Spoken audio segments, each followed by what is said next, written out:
తెలంగాణ ఏర్పాటు సందర్భంగా బిల్లు సందర్భంగా అప్పుడు అధినాయకత్వానికి సోనియాకి రాహుల్ గాంధీకి కూడా చాలా దగ్గర మీరు అప్పుడు తెలంగాణ కాంగ్రెస్ నాయకుల ముఖ్యమంత్రి పోస్టుపై ఉన్న ఆసక్తి ఆ పోస్టుపై ఉన్న ఏమనాలి దాన్ని ఒక ఆశ దానివల్లే బీఆర్ఎస్ విలీనం ఆగింది అప్పటి టీఆర్ఎస్ విలీనం ఆగింది అనే చర్చ ఉంది బయట. అప్పుడు ఏమైందంటే కళ్యాణ్ గారు కేసీఆర్ గారు యావత్ కుటుంబంతో వెళ్ళి సోనియా గాంధీ గారిని కలవడం జరిగింది. అవును, విలీనం చేస్తా అని చెప్పారు. ఈ వాజ్ రెడీ. అవును, కానీ సోనియా గాంధీ గారిని కలిసినప్పుడు నాకు ముఖ్యమంత్రి కావాలనే నా జీవిత లక్ష్యం ఆశ వాట్ ఎవర్ కేసీఆర్ అడిగారు. అడిగాడు. ఇంకా ముఖ్యమంత్రి మేము గాలేమని విలీనాన్ని అడ్డుకున్నారు కొంతమంది మీ నాయకులే అంటారు. అది అడిగినప్పుడు ఏమన్నదంటే మేడం సోనియా గాంధీ గారు మా ఇన్ఛార్జ్ జనరల్ సెక్రటరీ దిగ్విజయ్ వారికి కలవమని చెప్పినాడు. దిగ్విజయ్ సింగ్ గారు స్వతహాగా తెలంగాణ రాష్ట్ర ఏర్పాటుకు వ్యతిరేకం. సోనియా గాంధీ ఆదేశించినప్పుడు నేను చేస్తున్నాను తప్ప నేను మధ్యప్రదేశ్ విభజన జరిగి నష్టపోయానని చెప్పేవాడు.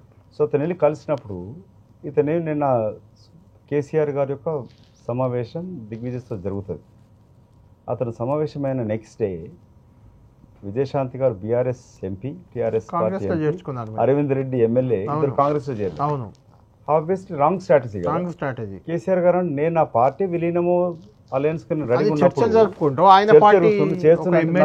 నన్ను వీకెండ్ చేసి చేర్చుకోవడం అని చెప్పి అతను రెండో మీటింగ్కి వెళ్ళలేదు. కాంగ్రెస్ పార్టీ తెలంగాణ నాయకత్వం ఏమనుకున్నదంటే తెలంగాణ ఇచ్చడం కాదు మనం గెలిచిపోతాము ముఖ్యమంత్రి అవుతాం అనేది ఒకటి ఉంటుండే. అప్పుడు పిసిసి అధ్యక్షుని ఎన్నిక కూడా తప్పది. ఆ దశలో జయపాల్ గారును ఇంకెవరిని చేస్తుంటే పరిస్థితి వేరు.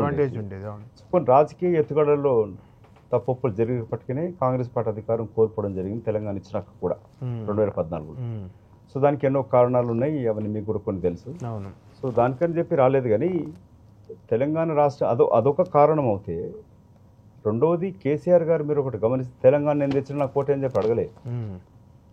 2 బెడ్రూమ్ ఇల్లు ఇస్తా, 3 ఎకరాలు ఇస్తాను, ఉద్యోగ కల్పన 1,00,000 ఉద్యోగాలు ఇస్తా, ఇవన్నీ ఎన్నో ప్రామిసులు. పీపుల్ ఆల్వేస్ ఓట్ అనే promise. Double bedroom, KG to PG ఉచిత విద్య ఇవన్నీ చెప్పాడు కదా. సో 3 ఎకరాల పొలం కాడికి వెళ్ళి. సో పీపుల్ ఓట్ అనే promise, not on performance. Perception creation కూడా ఇది అవుతుంది. కాబట్టి అప్పుడు కాంగ్రెస్ ఓడిపోవడానికి ఎన్నో కారణాలు ఇది కూడా ఒక కారణం జరిగింది.